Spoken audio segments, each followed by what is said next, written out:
Hola, ¿qué tal? Bienvenidos a nuestro quinto episodio de Podcast Iscali.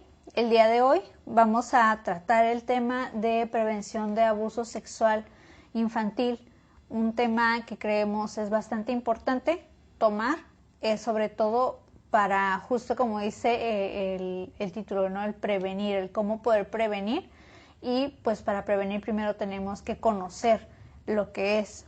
Y bueno, antes de iniciar, pues la bienvenida a mi compañero psicólogo Yeshua. ¿Cómo estás?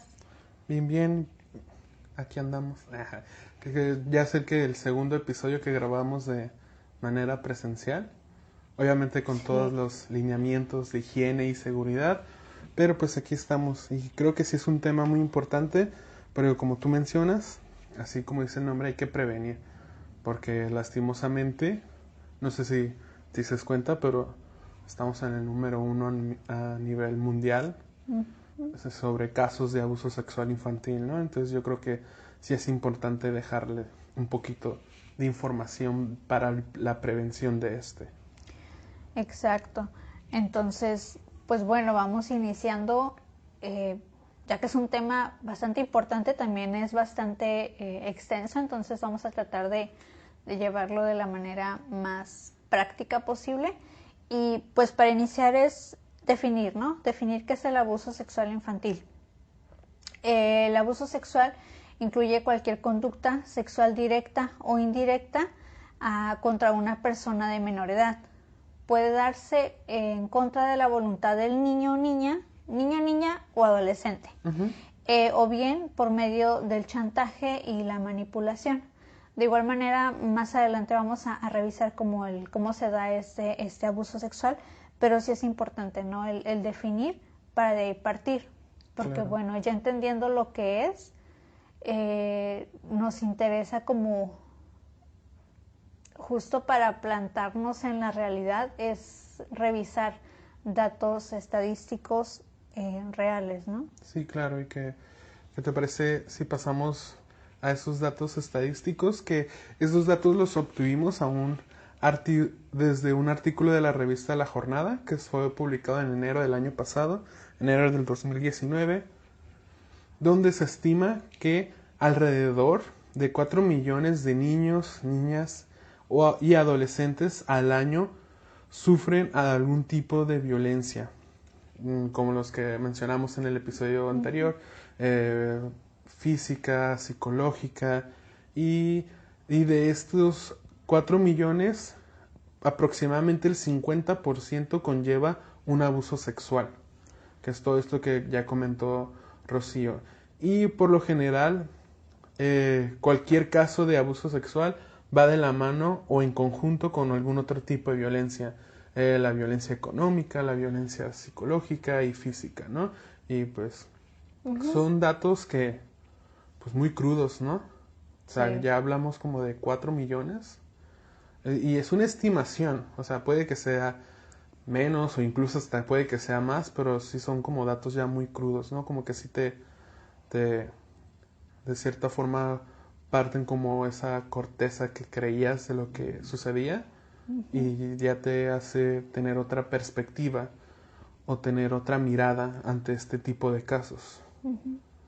Y como bien dices, Josh, a lo mejor estos números o puede ser que hayan bajado, puede ser que hayan aumentado, pero la realidad es que, por ejemplo, ahorita con cuarentena, los números en cuanto a la violencia doméstica sí se elevaron justo Sí, por el claro. encierro, entonces pues es importante, ¿no? Sí, y también hubo muchos casos también de abuso hacia los infantes. Y entonces, bueno, también, ¿qué sucede ya a la hora de hacer denuncias, no? Porque es importante, porque también de ahí es donde se empiezan a recoger las estadísticas, Claro. los números. Pues de cada 100 casos de abuso sexual infantil que pueden llegar a ocurrir, se denuncian solo 10. Y de esos 10 que se denuncian, a lo mucho se resuelve solamente un caso, y sí es que se resuelve. Sí, Entonces, digo, está cañón, está feo, pero pues tristemente esa es la realidad. Sí, está como... Sí, es lo que te decía, ¿no? Son como datos muy crudos que vienen a darnos otra perspectiva, otra realidad de la que creíamos visible, ¿no? Menciona en el apartado de los abusadores, si lo podríamos decir de esta forma, que el 30% de los casos los abusos son por parte de abuelos o padrastros. De ahí siguen los tíos, vecinos o amigos cercanos de la familia, primos, maestros y por último, en un porcentaje muy bajo, pero que vemos que sí sucede, son los padres biológicos. ¿Qué nos dice estos datos? Que por lo general siempre un abusador de un niño, de una niña o de un adolescente es alguien que está cercano a ellos. Es alguien que incluso está dentro de su núcleo familiar o que convive cotidianamente con ellos, ¿no? Y que también es algo que tenemos que tener en cuenta en esta parte de lo que es el abuso sexual. Por lo general, siempre es alguien que está cercano a ellos y a ellas. Y aquí es donde justo entra esta parte importante de la prevención, que no es que no se esté dando, pero muchas veces nos enfocamos como familia a prevenir de ese abuso por personas fuera de, y siempre se les está como diciendo y no hables con extraños y no aceptes nada, bla, bla, bla, pero justo estos datos nos hacen ver que esta prevención va a tener que darse desde dentro de casa. Claro, porque vemos que los abusadores no son extraños para sí, para los niños y niñas, son completamente conocidos, ¿no? Sí, y ahí dentro de este artículo menciona también las edades donde es más frecuente que se dé el abuso sexual. Digo, puede ser en cualquier edad porque quizá todos hemos escuchado casos, visto en las noticias de abusos que son desde niños de menos de un año, de meses, hasta pues los adolescentes ya 17 años, ¿no? Pero hay una edad que es mucho más frecuente. Esta es de los 6 a los 9 años. Si lo vemos como en escuela, es de un primer grado a un tercero, cuarto grado. Son los donde más frecuentemente se da este abuso. Y si se pregunta como, ¿quién puede sufrir más, si las niñas o los niños? En estas edades se da por igual, o sea, no hay como que sean más niños o sean más niñas, se da por igual. Y la segunda edad, que es más frecuente que también se den abusos, es de los 13 a los 15 años, ya como más adolescentes. Y en el caso de 13 a los 15, los abusos ahora sí son más frecuentes, pero en los varones que en las mujeres. Digo, es algo que hablábamos ahorita, Yeshua y yo, antes de iniciarlo, ¿no?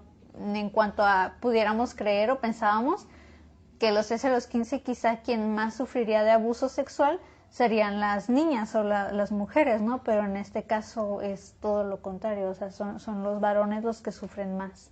Sí, y ahorita tú estás tocando como esta parte de las víctimas, pero también creo que por parte de los abusadores también hay que tener conciencia o dejarlo en claro que, porque hace énfasis como abuelos, tíos, pero hay que tener claro que también hay casos en el que puede ser una tía, una maestra, una amiga, etcétera, ¿no? Entonces también puede suceder en ambas partes, ¿no?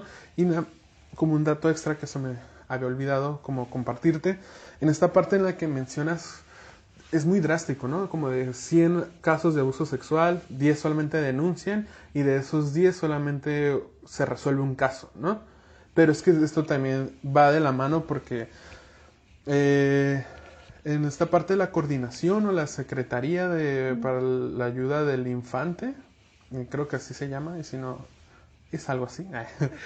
Siempre la UNICEF genera un fondo para la ayuda de niños y niñas y adolescentes, pero en nuestro país, de ese fondo que la UNICEF da a cada uno de los países, solamente el 1% de ese fondo se utiliza para casos de prevención de abuso sexual. O sea, entonces también hablamos como un poquillo ahí del traslape o el rol que le toca jugar a la autoridad en este caso también, ¿no? Como del de la real importancia que le puede dar o no al tema, ¿no? Sí, y digo, es como bien decíamos de hace rato, no son datos crudos, pero es la realidad. Y pues nos toca verlo desde ese punto, ¿no? Desde lo que realmente sí está pasando, lo que realmente sí sucede y cómo sucede, para entonces saber qué podemos hacer desde casa, ¿no? Esa es la parte importante. Entonces, claro. Dentro del abuso sexual infantil hay que saber que cuenta con ciertas características. Una de ellas es que son actos planificados, por lo general para con los niños, como les decía en la parte de definición, ¿no? Que se puede dar por manipulaciones. Justo pasa eso, el abusador busca cómo llegarle al niño, a la niña o al adolescente y pues va planificando, ¿no? El cómo llegar al final a ese resultado u objetivo. Y bueno, sí lo hace a través de, les decía, esas estrategias de manipulación, de control, si lo hemos escuchado mucho, ¿no? Del no le digas nada a mamá, esto es entre tú y yo, si lo dices ya no te voy a querer, y entonces ahí es donde entra la manipulación y el control hacia el niño. Sí, y yo creo que también a veces, bueno, porque lo he escuchado de casos, como de que prefiere, por ejemplo, el hermano o la hermana mayor de los niños, ante algún cuidador, prefiere como de cierta forma, no sé si está bien emplear la palabra, pero sacrificarse Sí. para que no le pase nada a sus hermanos o hermanas menores, ¿no? Entonces también a veces puede ser como que se sacrifiquen para de esa forma ayudar a sus hermanos, ¿no? O protegerlos, mejor dicho. Sí. Y bueno, es importante no saber que no son hechos aislados, es decir, no, por lo general no es nada más una ocasión, sino Claro. que es una constante cuando se da este abuso, y sobre todo por lo que hablábamos, ¿no? Que se va a dar más por personas que son allegadas a la familia, que son cercanos al niño, y por ende pues tienen más oportunidades para llegar a eso. Y bueno, sucede con los niños que donde entra o por qué es tan difícil detectar o que el niño realmente lo diga, el llegar a poder identificar, ¿no? Porque mucho pasa que en el caso de que lo veíamos también desde la violencia, o sea, la violencia en la pareja, por ejemplo, pero sí con los niños el ofensor va a buscar cómo culpar y responsabilizar a la víctima, que en este caso es el niño o niña, ¿no? Les digo, lo veíamos en la pareja como del tú me hiciste enojar y tú tienes la culpa y yo te pegué porque tú no hiciste esto. Bueno, con los niños pues no pasa muy diferente, es muy similar. Sí, y creo que también, bueno, me ha tocado escuchar casos que hasta inculpan del cómo van vestidos, ¿no? O sea, se lo toman como justificante la vestimenta de él o de la niña para decir, por eso lo hice, ¿no? Porque, no sé, me ha tocado escuchar, para mí suenan absurdos, Sí. que alguien diga cómo es que me estaba coqueteando, me estaba provocando, ¿no? Entonces, pero sí, es parecido a esta parte del ciclo de la violencia en las parejas. Y entonces, bueno, a lo mejor eso es como características del abuso y es importante entonces saber cómo actúa el agresor y sobre todo con los niños, ¿no? Porque, bueno, si queremos prevenir desde casa, tenemos que saber qué le tengo que enseñar a mis hijos o a los niños que viven dentro de mi hogar, a qué conductas de la otra persona se tiene que cuidar, qué cosas tiene que decir o hablar. Claro. Entonces, les decía, una de las primeras cosas que utiliza el abusador es el secreto. Ahora sí que cuando él con los niños entras como en esta parte de secreto, pues eliminas como cualquier posibilidad de intervención por parte de otra persona, porque es que no le digas a nadie, esto es entre tú y yo, porque yo soy tu tío o tu tía y me tienes que guardar el secreto, no le digas a nadie lo que estamos haciendo, lo que pasa. Me ha tocado, perdón por interrumpir, pero también me ha tocado escuchar como eso solamente es un juego entre nosotros, solo es como específico para nosotros o un juego privado. Y si le dices a alguien más, pues ya no vamos a jugar, ¿no?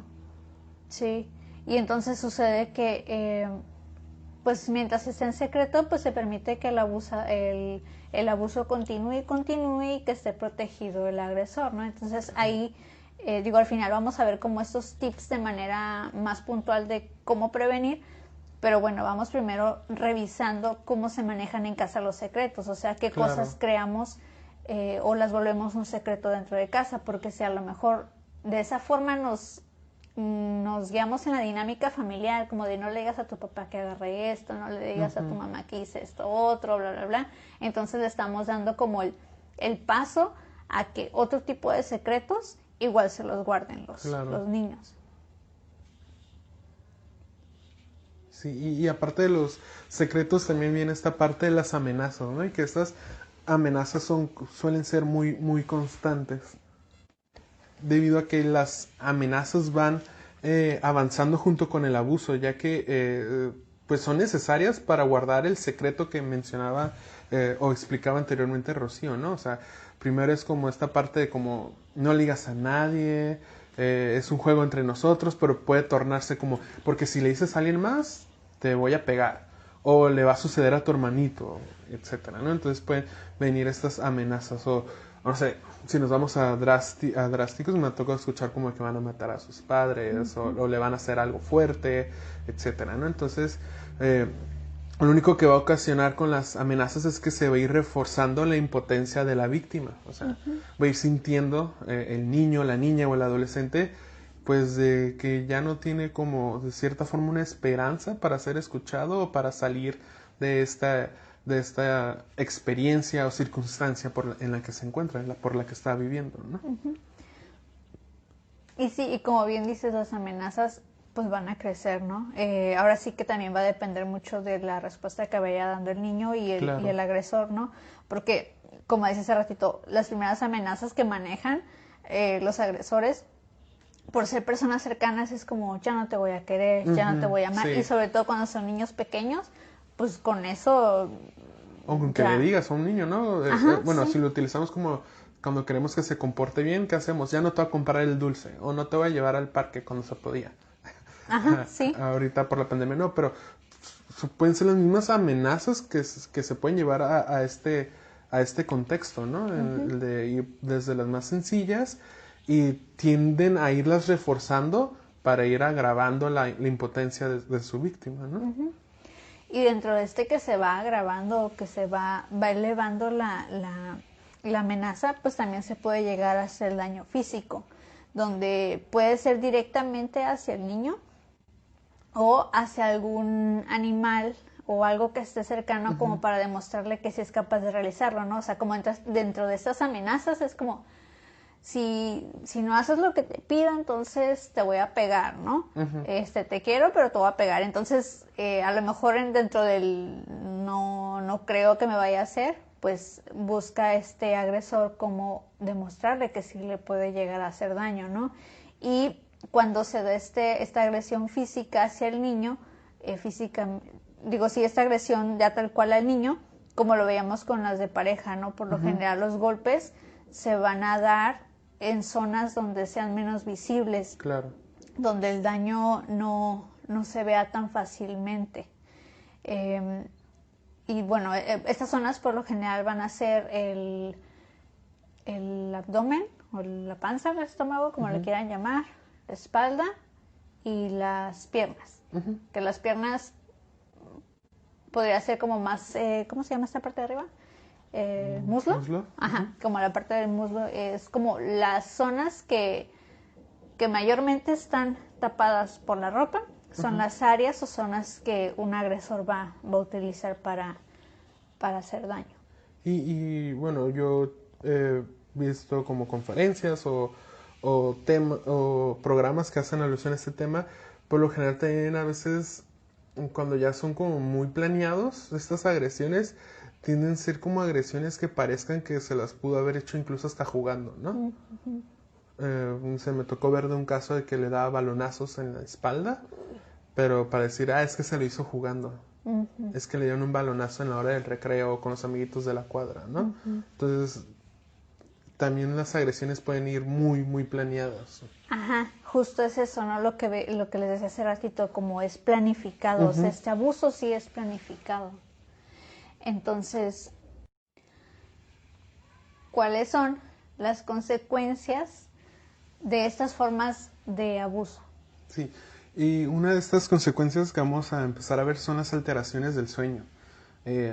No pueden dormir si no está acompañándolos o pueden llegar a decirle como, déjame el foco, la lámpara prendida, o quédate hasta que me duerma, o puedo dormir contigo, o pueden ser como muy demandantes en el querer dormir con papá o con mamá cuando les esté pasando esto, ¿no? Hay un insomnio inicial donde no pueden dormir en su totalidad, en toda la noche, y ya cuando empiezan como a poder retomar su dinámica del sueño, por lo general tienen muchas pesadillas. Y que pueden ser pesadillas relacionadas o no al tema. Simplemente algo que los mantenga pues con un miedo constante, ¿no? O con un terror constante. Y hablando de eso, pues también justo los miedos empiezan a surgir. Digo, los niños en general tienen miedos, ¿no? Pero cuando hay un abuso, hay ciertos miedos que se pueden presentar. Uno de ellos es miedo a que mamá o papá se enojen, ¿no? Y sobre todo si nos regresamos a las amenazas, es como si le dices a tu mamá ya no te va a querer, o tu papá no te va a creer, entonces empiezan como a crearse estas ideas y llegan estos miedos.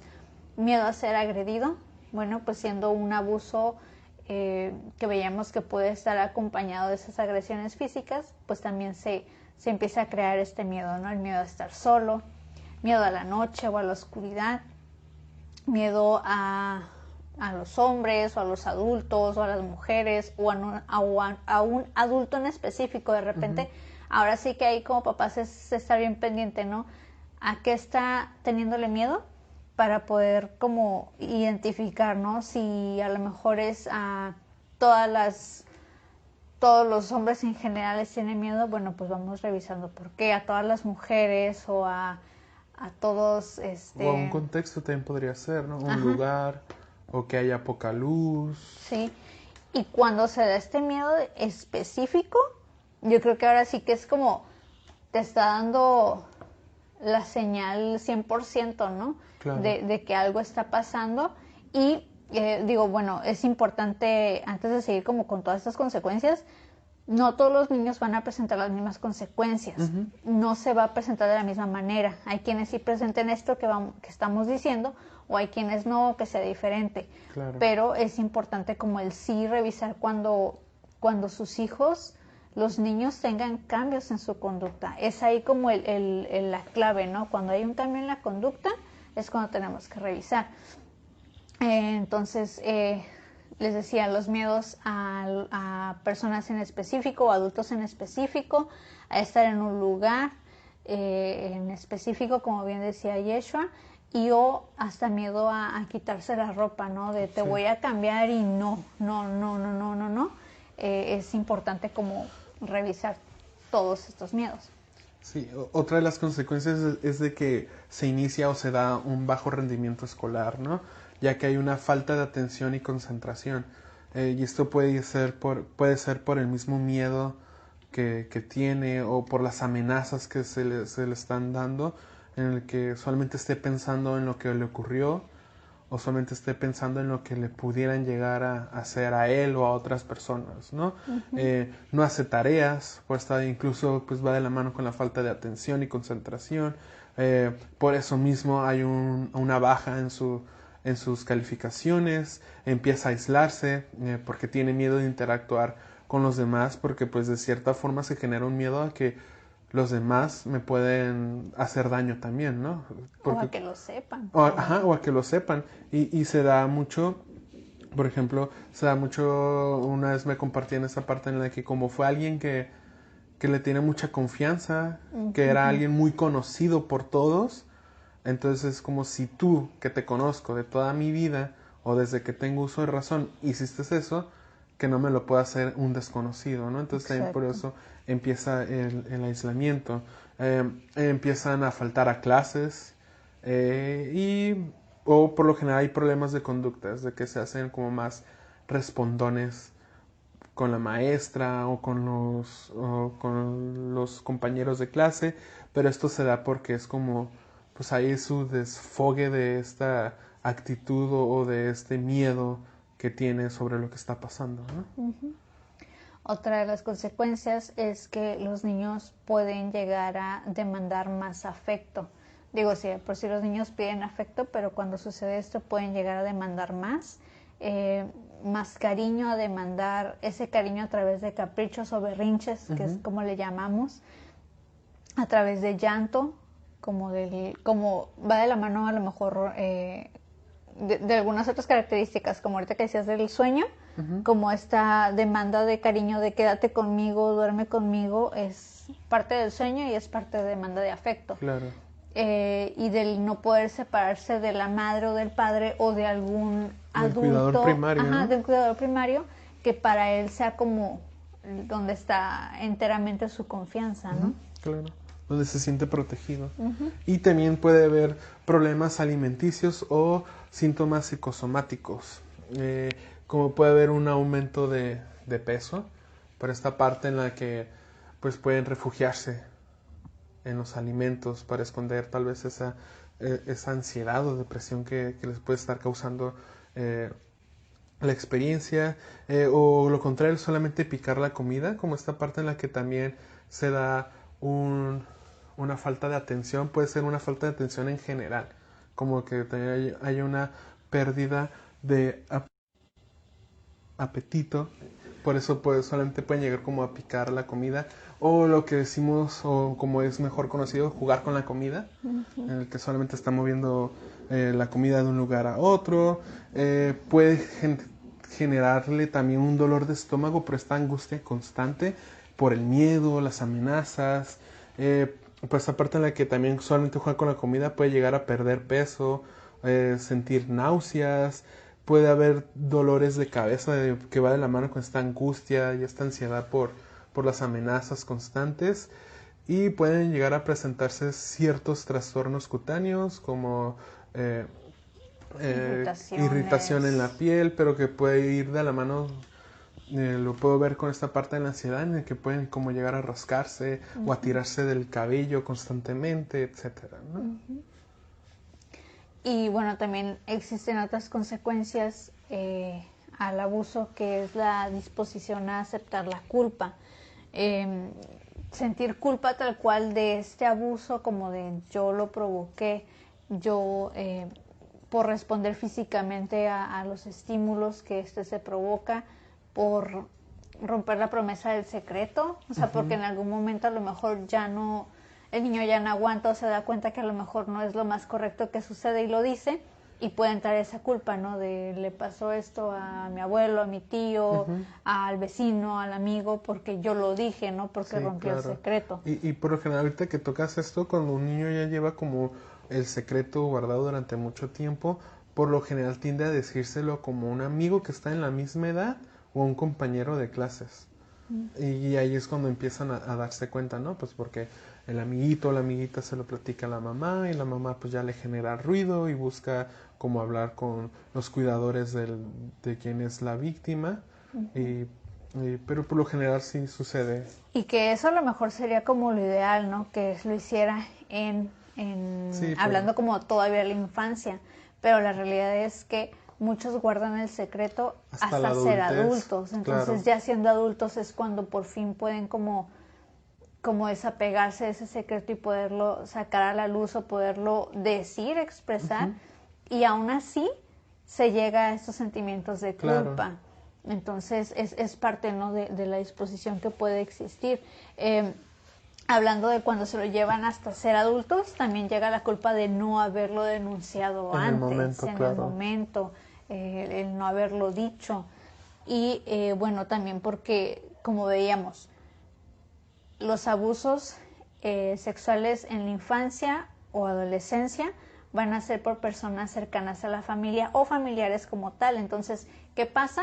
Cuando yo digo el secreto o digo lo que está sucediendo, pues que va a haber problemas en la familia, obviamente, ¿no? Entonces, eso también genera culpa en la víctima en cuanto a, por mi culpa, mi familia está mal, por mi culpa ya no se hablan, por mi culpa ya se dejaron de hablar, no sé, toda la familia o nos separamos. Claro. Y es que también a veces, lastimosamente, los adultos, hablando de niños que hablan, también tienden como a culpabilizar al menor, ¿no? Sí.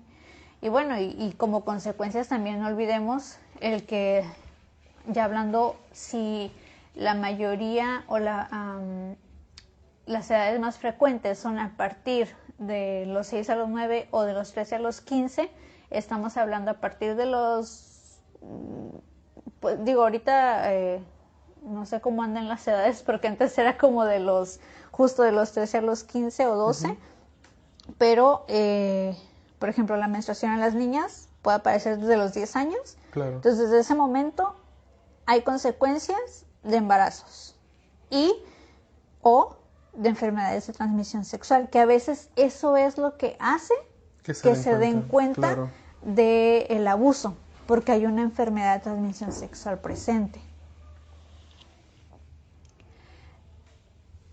Y bueno, también es importante, como lo que les decía hace ratito, ¿no? De identificar cambios en la conducta de los niños. Yo creo que hay que estar muy, muy atentos de estas 4 cositas que les voy a decir, porque bueno, los niños siendo pequeños, desde los 3 hasta los, ya llegando a la adolescencia, pero más de 3 a, pongamos como 10, que trabajan mucho con el juego. Claro. Es la manera en la que nos podemos dar cuenta si algo está sucediendo en su vida, de manera general, o sea, ahí es donde nos damos cuenta. Entonces, ¿qué pasa? Que en ocasiones los niños pueden llegar a sexualizar objetos que no son sexuales, es decir, darles esta connotación dentro de un acto sexual, a los juguetes, a los monos, a los peluches, a cualquier cosa, ¿no? Entonces es bien importante, sí, como estar siempre observando los juegos de los niños, porque eso nos va a dar mucha información de lo que puedan pasar. Y que creo que con nosotros como sensación también es lo que utilizamos, ¿no? Darle importancia al juego, porque así vemos también, es como si fuera una réplica de lo que está pasando en su ambiente o en su contexto. Otra cosa de las que pasan o que nos dan indicios de que algo pudiera estar sucediendo es que el niño sabe más de sexualidad que lo que corresponde a su edad, o sabe cosas que tú sabes que no has hablado con él o con ella, ¿no? Entonces ahí es como de, a ver, ¿de dónde sacas esta información o de dónde viene? Sí, claro, y creo que en este punto también valdría la pena puntualizar de que un abuso sexual infantil a veces no es solamente como el contacto genital del abusador hacia la víctima o bucogenital, sino también el que se le obliga a ver contenido pornográfico, películas, videos, fotografías, revistas para adultos, o que simplemente le expongan los genitales. O sea, también todo eso entra en lo que es un abuso sexual infantil, ¿no? Y que con este punto yo creo que vale la pena puntualizarlo, porque a veces solamente nos vamos como, pues a lo que comúnmente conocemos como violación, que sería la penetración, ¿no? Sí, y yo creo que teniendo justo esto que acabas de mencionar, como que el abuso sexual infantil no es nada más una penetración, sino que implica un montón de cosas aparte,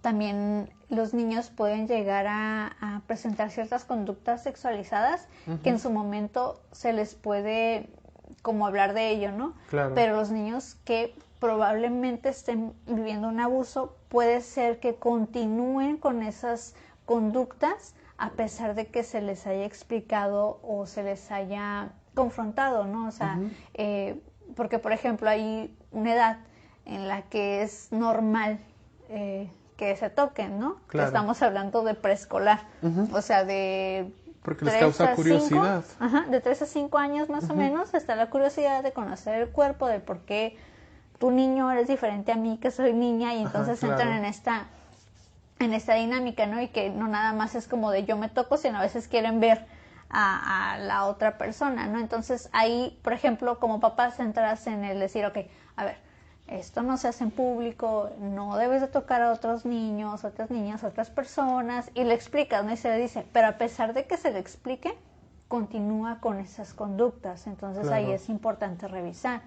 Y bueno, parte de esto, lo que les decía, que está esta curiosidad por que es normal, o sea, del conocer qué nos hace diferentes niños y niñas, pero es enseñarle a respetarnos los cuerpos. Pero entonces, ¿qué sucede cuando se vive un abuso? Pues que obviamente ese respeto no se está dando y por ende es lo que lleva como afuera, ¿no? Y puede no respetar las partes íntimas de los otros, sean niños o sean adultos. O adultos, así es. Y que por lo general son como conductas que son emergentes, que serían como los foquitos rojos para darnos cuenta de eso, ¿no? Y yo creo que sería importante volver a mencionarlo, ¿no? Digo, hace ratito les dije que no todos los niños que han sido agredidos sexualmente van a presentar esas conductas. Y ahora también es importante saber que a veces hay niños que presentan algunas de esas conductas que dijimos, pero no precisamente fueron víctimas de algún abuso. Entonces, Claro. eso es importante, ¿no? Porque, bueno, parte de algunas consecuencias también que ahorita me vino a la mente es el... Híjole, se me olvidó el nombre clínico, pero cuando se orinan en la cama. La enuresis. La enuresis, desde hace mucho tiempo se ha tomado como que es una consecuencia del abuso sexual, claro. ¿no? Es como en cuanto el niño se levanta mojado, cuando ya dejó el pañal, cuando ya tiene tiempo sin haber mojado la cama, de repente sucede, es lo primero que viene a la mente, ¿no? Entonces es importante saber, no siempre el motivo va a ser el abuso sexual y o el abuso sexual no siempre va a llevar a estas conductas. Por eso les decía, es bien importante como revisar qué diferencias hay en la conducta de cada niño para entonces ahí poder revisar de manera más puntual, ¿no? lo que sucede. Claro. Entonces, la parte importante es el cómo prevenirlo, cómo podemos ayudar a prevenir este abuso dentro de casa, porque ahora sí que es el trabajo que toca Es desde casa, dentro claro. de casa. El primero, o alguna de las medidas importantes, es el aprender a decir no. Que si nos recordamos de podcasts anteriores, el de comunicación efectiva, Claro. que hablábamos de la asertividad, en la asertividad nos dice que tenemos el derecho a decir no. Y hablando de los niños, ahora sí que quien le va a enseñar a los niños a decir no, pues somos los adultos. Claro. Entonces que sepa decir no de no me gusta, no quiero ir, no quiero hacer, no me agrada. Y es importante, ¿no? Desde que van empezando a hablar, como darles esa oportunidad, y como papás es justamente creer y aceptar lo que quiera o no el niño. Por ejemplo, me viene mucho a la mente el hecho de como familias mexicanas, que somos de... Obligar a dar el abrazo y beso. Exacto, de dar el beso y abrazo a la tía, al tío, porque es tu tía, porque es tu tío, porque es tu abuela, porque es tu abuelo, tu primo X, ¿no? Entonces, a pesar de que el niño dice no, como no quiero, a veces no dice no, simplemente te das cuenta en su lenguaje corporal, claro. ¿no? De que no quiere hacerlo, pues ahí también tenemos que empezar como familia a, pues ahora sí que aprender nosotros mismos a respetar lo que la otra persona quiere o no quiere hacer. Entonces, si no quiere darle el beso, pues que no se lo dé, porque si yo le enseño o yo le digo, dale el beso y dale el beso porque es tu tío, porque es tu tía, entonces él va a aceptar este abuso cuando se dé, si es que se llega a dar, porque bueno, pues es mi tío, es mi tía, es mi abuela, es mi abuelo, pues me puede besar aunque yo no quiera, aunque no me guste. Sí, y es que también a veces tenemos socialmente la creencia que el no es ser egoísta, ¿no? Ujú.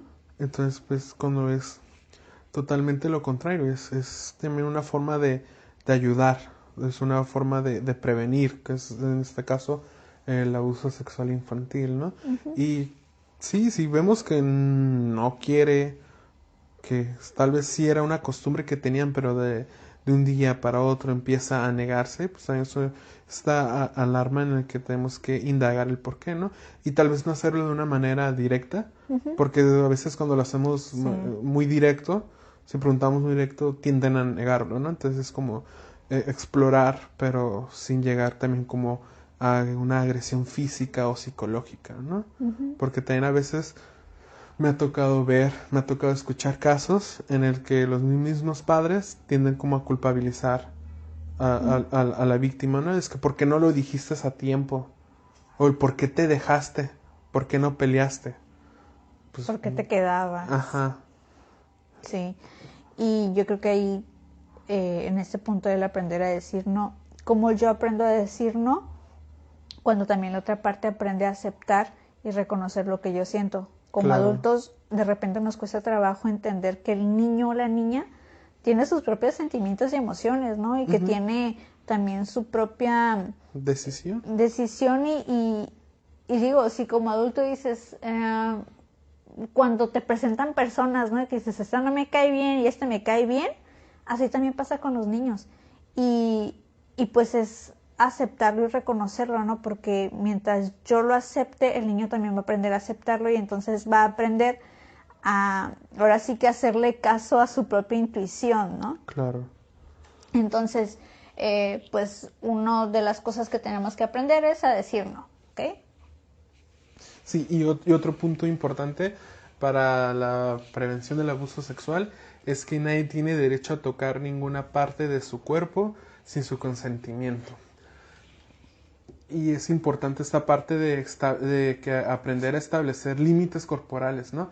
¿Cuáles son las partes del cuerpo que no se den de tocar o que no den de tocar otras personas, ¿no? Pues lo que son como sus áreas genitales, su pecho, los glúteos. Pero en esta parte que yo creo que aunque dé consentimiento debería aprender o debemos enseñar de que nadie tiene que rebasar esos límites corporales, ¿no? Y que aprendan, enseñarles que aprendan a distinguir cuando tal vez un abrazo también puede ser como para ellos Incómodo. incómodo o un objeto de rechazo, ¿no? Entonces, Uh-huh. y que va de la mano con esta parte de decir no, ¿no? Uh-huh. Eh, Perdón. sí, y que creo que esto se genera si damos una educación sexual desde edades tempranas, ¿no? Yo creo que la educación sexual en casa es la principal herramienta para una prevención del abuso sexual, ¿no? Y desde lo más básico, desde la higiene, porque a veces me ha tocado escuchar padres de familia que se alarman porque creen que es como ya darle los condones, las herramientas para que tengan lo que es el coito, Uh-huh. pero en realidad la educación sexual va desde lo más básico, que es desde la higiene que se debe tener, y yo creo que lo que todos deberíamos de tomar en cuenta es como el nombre verdadero de sus partes, ¿no? Y que no sé si lo vamos a ver más adelantito, pero yo creo que la base importante es establecer una educación sexual desde edades tempranas en casa. Uh-huh. Sí, y bueno, son como dos puntos, ¿no? Sí. El primero que sí me gustaría como también regresar un poquito el de nadie tiene derecho a tocarte. De verdad que entienda que nadie Uh-huh. es nadie. Y por ejemplo, Ni el en hermano, ni el grupos, abuelo, ni la ¿no? propia mamá, ni el Ajá. propio papá, ¿no? Me ha tocado en grupos que de repente sí dicen, no, pues nadie, ni tu papá, ni tu hermana, ni tu hermano, ni tu tío, ni tu abuelo, y ya les digo, ni tú como mamá. Ajá, O sea, claro. que el niño entienda, ¿no? Que nadie es nadie, que cada uno es dueño de su propio cuerpo, ¿no? Y en Y, estos grupos también viene como esa parte de, ay, ¿y cómo me va a dar el consentimiento, no? Porque, pues, yo creo que también es algo como en lo que no estamos acostumbrados, ¿no? Como uh-huh, sociedad. Y ya a mí sí me gusta como hablar como cuando te pide cuando te pide o sabe que lo vas a bañar, ahí te está dando su consentimiento. Si está en una edad en la que tal vez cuando hace sus necesidades físicas aún no logra generar su limpieza, ahí también te está dando su consentimiento, ¿no? Desde cositas muy básicas. Y que también se vale como papás irle dando como esa autonomía, ¿no? Claro. Y que justo eso también, el de nadie tiene derecho a tocarte, es trabajar con la autonomía del niño, tú puedes, es tu cuerpo, tú sabes hasta dónde sí, tú sabes hasta dónde no, tú sabes qué te agrada, qué no te gusta, entonces es darle esa oportunidad, ¿no? Y sí, mucho de la prevención, claro, se va a dar con esta educación de la sexualidad, como bien lo decía Yeshua, en el nombrar las cosas por su nombre tal cual, claro. Y que ahí, por ejemplo, ahorita que decías donde nadie tiene derecho a tocarte y se le tiene que establecer al niño, ¿no? O sea, qué partes son las que, o sea, y tal cual, o sea, si no quieres que te toquen el brazo, pues no te lo van a tocar, ¿no? Es también esa parte del decir que no, pero que él entienda que hay partes que son privadas como tal y cómo explicarle, ¿no? A lo mejor por la educación que tuvimos, que de repente como sociedad, justo lo que decía, nos enseña, ¿no? Que o hablar de sexualidad es hablar del acto sexual, del coito y nada más, ¿no? Cuando no, o sea, es un montón de cosas aparte. Entonces, si sabemos que estamos con esa dificultad y dices, ¿sabes qué? No le puedo decir vagina, no le puedo decir vulva, me da pena decir pene. Entonces, ok, ¿cómo sí le puedo explicar qué partes son las privadas? Por ahí me gustaba como explicarles a los papás, ¿no? Que es todo aquello que, como cuando vamos a la playa, vamos a las albercas y traes tu traje de baño, eso que te tapa el traje de baño son tus partes privadas. Claro. Que nadie debe de tocar. Es como una manera sencilla de explicárselo a los niños y que al mismo tiempo te lo hace fácil a ti como papá o como adulto responsable en lo que te vas acostumbrando a poder llamar las cosas por su nombre. Claro. Pero que pues, lo ideal sería que se nombraran por su nombre, ¿no? Sí, y por eso digo, no sé, en lo que te vas acostumbrando, pues ahora sí que para yo enseñar sexualidad a alguien más, primero tengo que aprenderlo, ¿no? Claro. El generar un ambiente de confianza es parte de lo que se tiene que trabajar dentro de casa. El realmente estar abierto a escuchar, a entender, a validar lo que el otro tenga que decir o tenga que expresar. Y en esta parte de generar un ambiente de confianza que sea para todos, no solamente cuando a mí como padre o como madre, no solamente salud. Perdón. No solamente cuando a mí como madre, como padre me convenga ese ambiente de confianza, o sea, que es un ambiente abierto para todos, donde desde el más chico hasta el más grande pueda generar un diálogo abierto en casa, ¿no? Que lo hablábamos también en esta parte en el episodio de la comunicación. Sí. Y parte del generar ese ambiente de confianza es también invitarlo, ¿no? A que cuando sienta que la presencia de un adulto o el acercamiento de un adulto no sé, como que le cause algo extraño, pues que se pueda acercar con algún otro adulto para trabajar con esa confusión, ¿no? Decir, me siento incómoda, me siento incómodo con tal o cual, es importante. También hay que entenderlo o enseñarles de que nadie puede obligarle a demostrar su afecto de maneras diferentes a las que está acostumbrado, ¿no? Como por ejemplo, no, es que a mí salúdame de beso, podría decirle, no, es que a mí me gusta que me abraces fuerte, o que, no sé, que me acarices la espalda, etcétera. O sea, hay que enseñarles de que si tienen ya una costumbre de saludar o un hábito de saludar de una manera que lo mantenga con todos, ¿no? Y yo creo que va esta parte de la mano con lo que hablábamos hace ratito, en la de no obligar también a saludar cuando el niño no lo quiere, ¿no? A veces con un hola, con un adiós, con un bye, es suficiente, ¿no? Y que tenemos que respetar también la personalidad de ellos. Y eso ahorita me hizo recordar también, ahorita que hablabas como estas formas de afecto, ¿no? Por ejemplo, los besos dentro de la familia. Ajá. como familias mexicanas, de repente, el ser muy apapachadores y todo esto, entre familia, se dan los besos en la boca, ¿no? Por ejemplo. Claro. Y es un tema que de repente en grupos sale mucho, ¿no? Como, porque surge, a veces ni siquiera yo tengo que llegar a ese punto, ¿no? Cuando los papás ya están preguntando. Ajá. Entonces, ¿es bueno dar los besos en la boca o no? Entonces, digo, si es bueno o malo, ya cada quien le pone o lo pondera, ¿no? Lo importante es saber el mensaje que yo le estoy dando al niño a través de esta forma de dar el cariño, dar el afecto, ¿no? Donde si tú como adulto, aunque seas mamá, seas papá, le das el beso en la boca al niño, pues que aprende que pues entonces es lo correcto, normal, claro. que un adulto le pueda dar un beso en la boca al niño y no pasa nada, ¿no? Sí, y en esa parte de los talleres con los papás también sale como el tema en el que incluso ellos acarician como sus nalgas o su espalda baja. Entonces ahí es como de, pues, cada quien va. Yo así me gustaba como decirles como, a raíz de este tema, cada quien va a decidir qué decisiones va o no tomar en casa, pero sí es como que tener en cuenta que inconscientemente le estamos enseñando al niño o a la niña de que así como lo hace papá, así como lo hace mamá, y que a veces nos obligan a saludar al tío y al abuelo, pues cualquier persona puede llegar y saludarme de beso o tocarme las nalgas, ¿no? Entonces es también esta parte en la que tenemos que tener mucha conciencia sobre la corporalidad de los niños. Y ahí sí como en entrar, lo que les decía, no como entrar si es bueno o malo, bueno, no entremos en eso, sino simplemente preguntarnos qué le estoy enseñando, qué está aprendiendo con esto.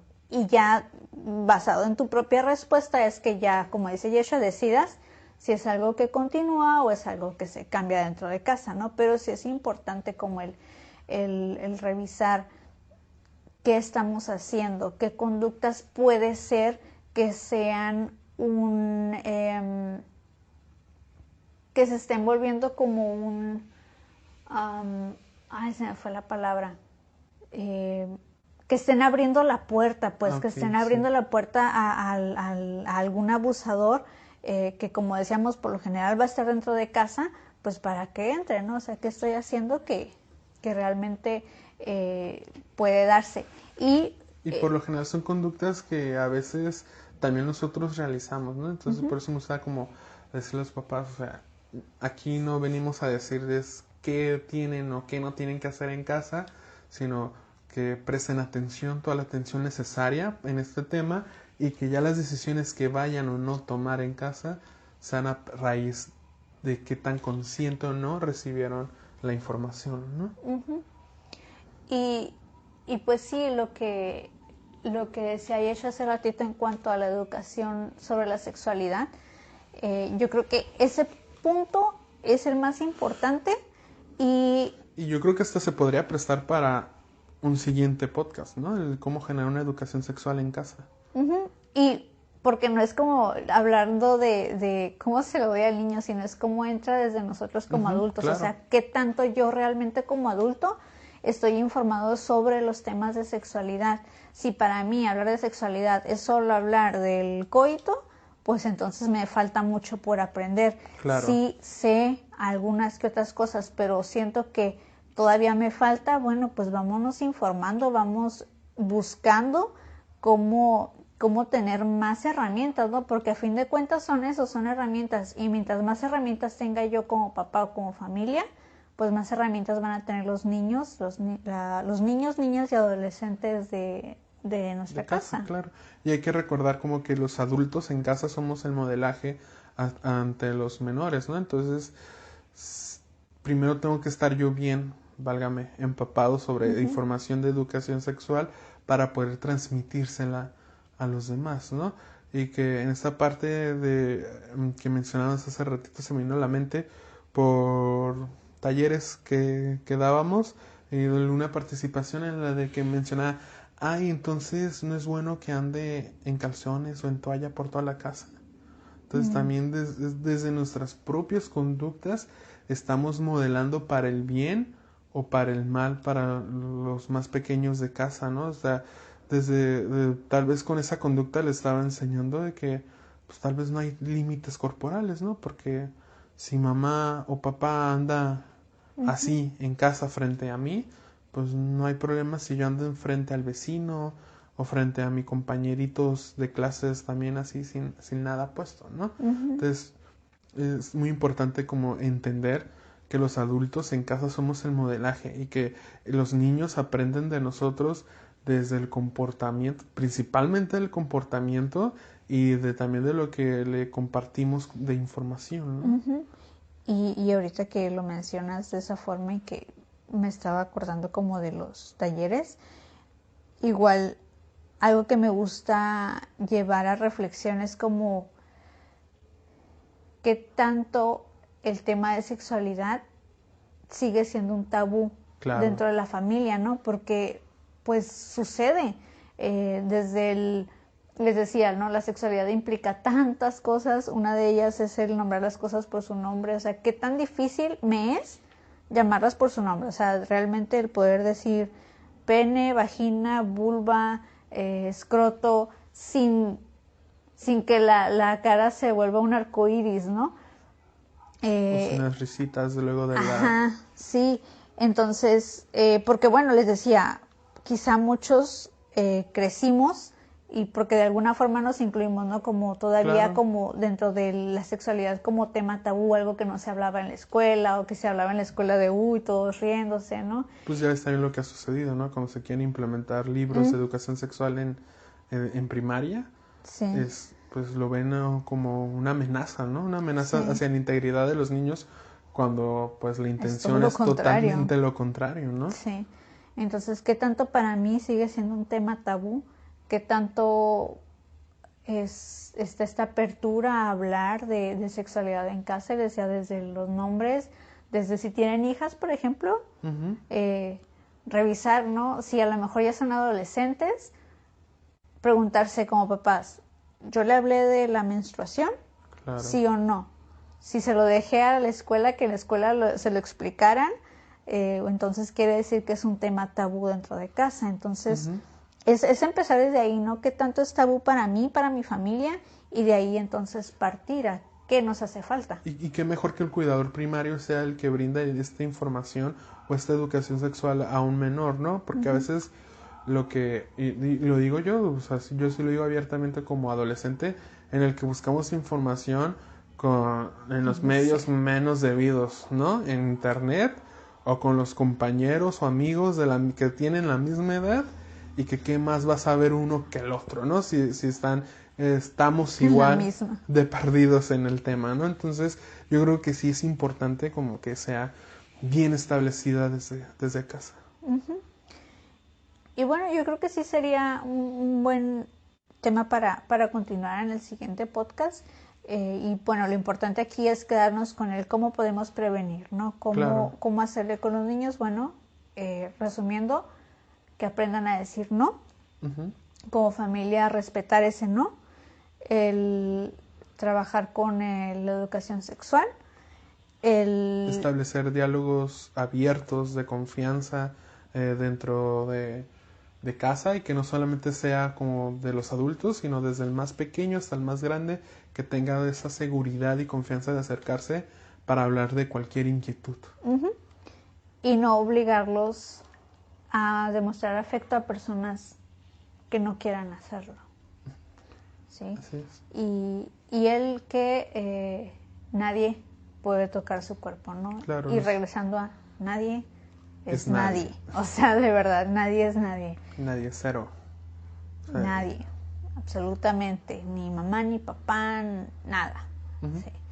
Entonces, pues es un tema a reflexionar, a analizar qué se está haciendo, qué no se está haciendo, qué cambios se tienen que crear dentro del ambiente familiar o dentro de casa.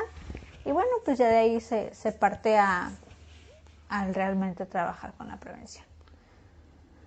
No sé si hay algo más que quieras aportar, Yeshua. Pues yo creo que es un tema como que necesita más tiempo, necesita como también más enfoque en todos los medios posibles. Digo, porque si estamos a nivel mundial el número 1, quiere decir que algo como sociedad estamos haciendo mal, ¿no? Ujú. Y que pues esperamos que con esta información que les ofrecemos en este episodio pues sea un granito de arena para poder ayudar o prevenir este tipo de casos, o simplemente para que estés empapado o empapada con esta información y así tú puedas ser como un portavoz de lo que puedes hacer para prevenir estos tipos de casos, ¿no? Ujú. Y bueno, pues la parte que nos tocaba en el tema es como la prevención, Claro, pero bueno, ¿qué pasa si ya se da? Bueno, yo creo que lo importante es denunciar, el si realmente hacer algo legalmente hablando, ¿no? Sobre ujú, los casos, porque bueno, si no se denuncia, si no sale a la luz, si no se habla, pues muy pocos cambios se van a crear de manera claro, social. Bueno, entonces sí, pues esperamos que sea de ayuda, de apoyo, que se lleven a reflexionar, que realmente con que se haga un cambio dentro de casa, bueno, con ese cambio está bien y va a tener un impacto dentro y fuera del hogar de cada uno de nosotros. claro. Entonces, pues es quedarse con ello. Les agradecemos su tiempo.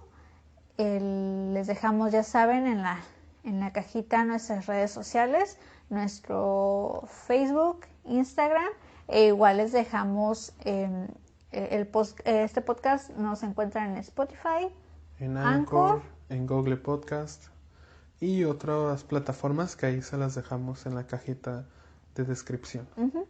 Cualquier duda, cualquier comentario acerca de este tema o de temas que quieran que se aborden, ya saben, con todo gusto a través de los comentarios, o si quieren mandar mensajes privados, pues no hay ningún problema, todos los leemos y pues nos estaríamos escuchando en un siguiente podcast. Gracias por su tiempo. Gracias.